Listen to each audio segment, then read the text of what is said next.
Hey yo, what's good everyone? Today we're gonna check out the story of Lauri Torni. I don't know. Usually they make always that voice when they make this type of video. So I don't know. I thought I'll be doing something cool. So whatever. Let's just check out the video. Lauri Torni. I knew it! I fucking knew it! I knew it! I knew it! For some reason I knew it!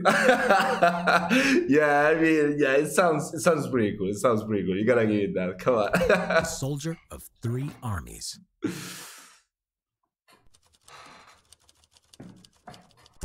South Vietnam. It was October 18th, 1965. The outdated South Vietnam Air Force H-34 helicopter hugged tightly to the mountainous terrain of the Phuoc Son district of Vietnam. As the French and Americans had found, this reliable but old workhorse was not well suited for frontline combat duty due to its slow speed and large silhouette. But maybe most significantly of all, its magnesium skin was prone to very intense and deadly fires if hit. Despite their best efforts, rescue teams could not locate the downed helicopter and its crew, or the Special Forces soldiers on board. It was not until over 30 years later that the crash site of the helicopter was found. It was concluded that the helicopter had crashed into the side of a mountain while flying nap of the earth. Among the remains retrieved at the site was that of an American officer who was the team leader of the mission. He was Captain Larry Thorne, a U.S. military advisor who had also been in World War II, a commander in the German Waffen-SS, and a Finnish Army First Lieutenant. He was a highly decorated soldier, and his awards included the German Iron Cross, second class, an American Legion of Merit Medal, and the highest of Finnish awards, the Mannerheim. You gotta give credit to. I gotta definitely give credit to Sabaton and to all of you guys that would always recommend me these amazing stories of people that made history. Of course, come on. That's crazy. Whenever I listen to a Sabaton song, of course you guys will recommend me to listen to. I always want to get more into detail. I wouldn't have known who Larry Thorne was if it wasn't for them. So yeah, you gotta give credit to that group. Cross. Who was this man? Well, he wasn't originally an American, nor was his name Larry Thorne. In fact, his real name was Lauri Torni, and he was born in Viipuri, Finland on May 28, 1919. Just 2 years before his birth, the Russian Empire had collapsed, allowing Finland to emerge as a new independent nation. Lauri's hometown found itself on the very border with the Soviet Union, and over the next 2 decades, the Soviet Union became more and more interested in annexing Finland. In 1938, Lauri joined the Finnish 4th Independent Jaeger Infantry Battalion at the age of 19. This wasn't an ordinary unit. It was a CC unit who were experts at sabotage and guerrilla warfare, as well as long-range reconnaissance. They were often considered an elite unit, and their job was to penetrate deep behind enemy lines, often gathering intelligence, operating from concealed positions. Sometimes they would carry out roadside ambushes, even being used to hunt down and destroy enemy special forces. He would soon need these skills, as just a year later in 1939, the Soviet Union carried out an unprovoked attack on Finland called the Winter War, fighting in the Finnish army. Lauri's battalion was based at Kiviniemi when the war started, tasked with protecting the strategically important Leningrad-Kitola railroad line. Once it was realized that the Red Army was pouring over the Finnish-Soviet border, Lauri's battalion redeployed and moved forward to defend the massive lake at Ladoga. The lake was the largest in Europe and had been shared by the Finnish and the Soviet Union since 1918 and had always been an area of high tension between the two nations. The Red Army attacked the area with overwhelming numbers, but they were ill-equipped, lacking adequate winter equipment.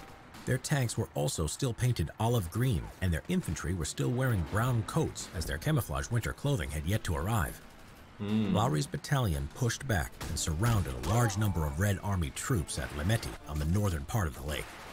Both Lauri's battalion and the winter weather in the form of frostbite inflicted huge casualties on the Red Army divisions encircled there. Lauri took command of the defense of Sugarloaf Hill, a hill that had to be held against the enemy forces in order to maintain Finnish reinforcements. The Finnish headquarters couldn't contact the defenders, so Lauri, using his skis, stealthily moved past the Soviet positions, re-establishing communications. Lauri then took command of a group of demoralized Swedish-speaking Finns, defending a key position, conveying orders through gestures, shouting, and punches because he didn't speak Swedish. Yeah, that's Lauri's crazy. courageous performance during this engagement came to the attention of his commanding officers, Punches. and he was promoted to second lieutenant. But it was ultimately to no avail, for it was a short and bloody war, lasting just over 100 days. In the end, Finland was forced to concede 11% of its territory, but it was a hollow victory for the Soviet Union. They were thrown out of the League of Nations. Their casualties had been truly staggering, and many, including Adolf Hitler, now viewed the Soviet armed forces as a weak and ineffective force. In June 1941, Lauri went to train with the Waffen-SS in Austria for 7 weeks to gain further specialist skills, as by now Nazi Germany was a strong ally of Finland. During training, he wore a Waffen-SS uniform and was given the rank of Untersturmführer, or Junior Storm Leader. Ignorant of the political implications, his swearing of the oath of loyalty even after death would later haunt him in the years to come. Much to Lauri's distress, his hometown was now on the Soviet side of the border, as was the whole Lake Ladoga region he had fought so hard to protect. Even his barracks at Kiviniemi were all now in Soviet hands. On June 22, 1941, the Germans launched Operation Barbarossa, the surprise attack on the Soviet Union. 3 days later, the Finnish attacked too, in what became known as the Continuation War. Lauri was back in Finland, put in charge of an armored unit consisting of captured Soviet tanks and armored cars. Finland would not take part in Germany's road to conquest, only advancing as far as its previous territories lost during the Winter War. On March 23, 1942, Lauri was skiing behind enemy lines when he skied over a friendly shrapnel mine while trying to capture enemy prisoners. He was hospitalized but eventually recovered, and instead of going on home leave, he went AWOL, back to the front. Damn. By this time, the conflict had fallen into static trench-style warfare, and Lauri's unit was tasked with counter-guerrilla and counter-reconnaissance against Soviet special units that were behind enemy lines. Later, this would move into aggressive actions as they infiltrated behind Soviet lines themselves, taking on Red Army headquarters and communication sites. Lauri impressed his superiors, and in January 1943, he was given the chance by his senior officers to take command of a deep strike infantry unit that later became known as Detachment Torny. With the promise of better rations and more active combat during what had become trench warfare, he received countless keen volunteers. With a strict criteria for aggressiveness, physical stamina, and good marksmanship, he rejected those that were unfit and picked the best men. They would take part in sabotage, capturing prisoners, and intelligence gathering behind Soviet lines. In one mission, Lauri's unit used rowing boats to get into place. They ambushed a Soviet truck and obtained a bag of intel. Then, when a second truck came out of nowhere, moved into close combat using puko knives and axes. More Red Army troops reinforced the position, and Lauri's raiders escaped into the forest, stealthily sneaking past Soviet patrols, eventually making it back to the boats. Lauri had made sure that every man knew the enemy intel, in case only one of them made it out alive. The unit would succeed in several hit-and-run skirmishes, operating from a base camp that was deep in Soviet territory. They also learned to use the enemy weapons, which created confusion during engagements and made ammo plentiful as they were operating deep in Red Army territory. Lauri and his men soon gained a formidable reputation for bravery and mayhem, to the extent that the Soviets put a bounty of 3 million Finnish marks on his head, as they feared him so much. How much will that, wait. The war was all How much 3 million Finnish marks equivalent to euro? but lost for the Finnish. Despite victory after victory against the Soviet Union, they were simply too outnumbered. For his outstanding bravery and leadership during the battle, Lauri was awarded the Mannerheim Cross on July 9, 1944. In September 1944, the Finnish brokered the best deal it could with the Soviet Union, and in effect, the war ended. Most of the Finnish army was demobilizing, including Lauri, who was by now a captain. So by November 1944, Lauri found himself a civilian, unemployed, and his country forced into a humiliating armistice. Once again, they had to concede territory and pay the Soviet Union reparation. As well as this, key members of the Finnish war were put on trial. Fighting in the German army. Lauri joined the Finnish resistance, who formed in the event that the Soviets tried to completely occupy Finland. He He went to Germany for training in early 1945 with the intention of returning to train the resistance, but ended up joining the German army. He had secretly boarded a U-boat and had taken the alias of Laurie Lane to hide the fact that he was involving himself with the Germans. During his training, the German front in the east collapsed and the Red Army were on the borders of Germany. With no ships left, Laurie couldn't return to Finland, so he figured he could fight the Soviets by joining a ragtag band of Germans and was given the rank of a captain. Laurie used the same tactics that he had used so successfully against the Soviets in Finland. He was also joined by a fellow Finn, an officer named Samu Korpela. Soon he had gained a reputation for bravery and his men loyally followed him, even though his grasp of the German language was poor. By March 1945, the German army was defeated. Laurie and his men were fighting for their lives and decided to head west while they still could. This was to avoid the terrible fate of falling into the hands of the Red Army. After VE Day, Laurie and his men found themselves behind German lines. Once again, Laurie performed a remarkable feat. He led his unit into Western Germany and he surrendered with his men to the British at Lubeck. By doing so, the Finn had saved himself and the men of his unit from years of captivity in Siberia. Laurie ended up being put in a prisoner of war camp in Lubeck, Germany. He feared that he would be turned over to the Soviets because of his role in the continuation war, or they would discover his involvement in the Waffen-SS. A few months later, in June 1945, he escaped the camp with Samu Korpela and made his way back to Finland. He was arrested, this time by the Finnish state police, but shortly escaped from them too. Laurie was then arrested This again. guy escaping every prison. What the hell?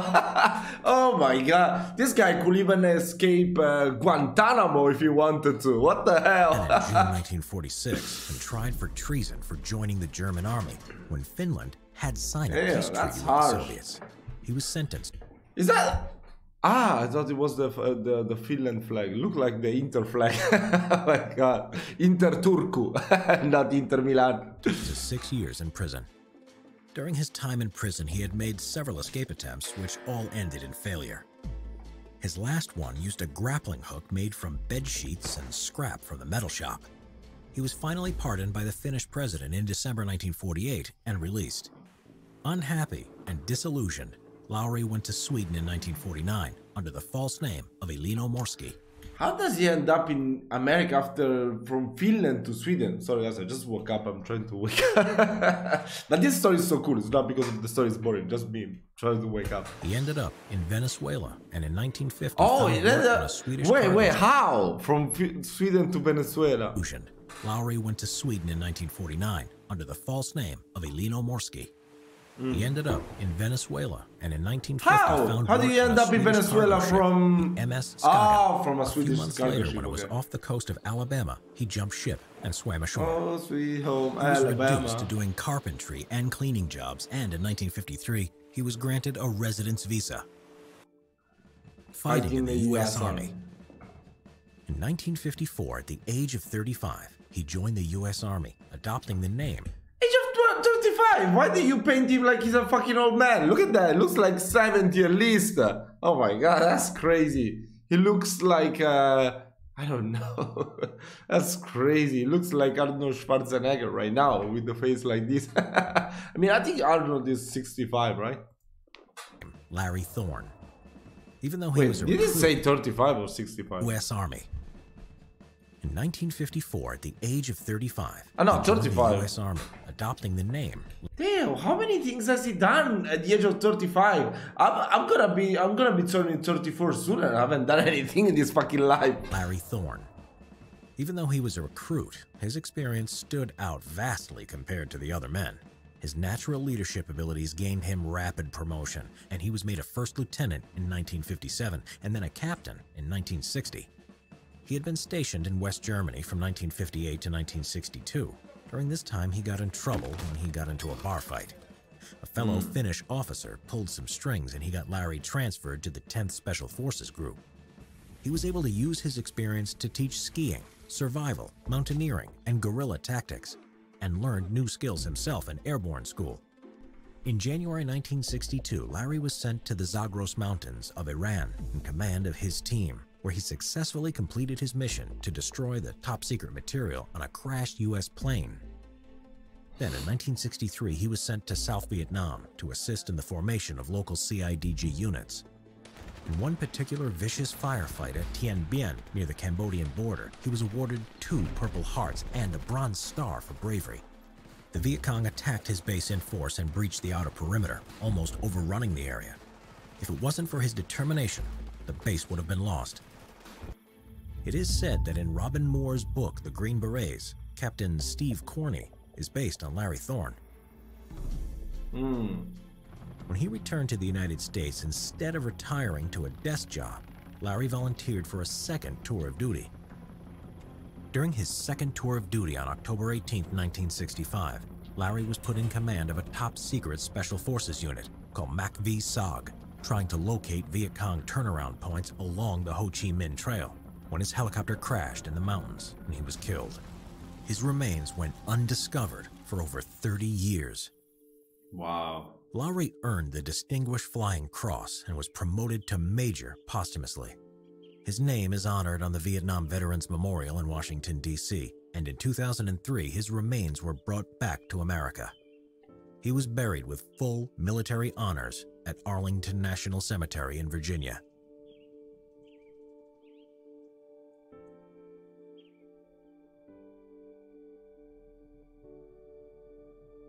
That was such a beautiful story.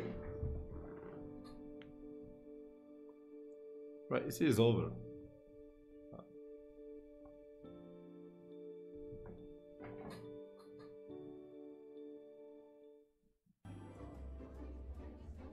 Hey guys, check out this simple history merch on Teespring.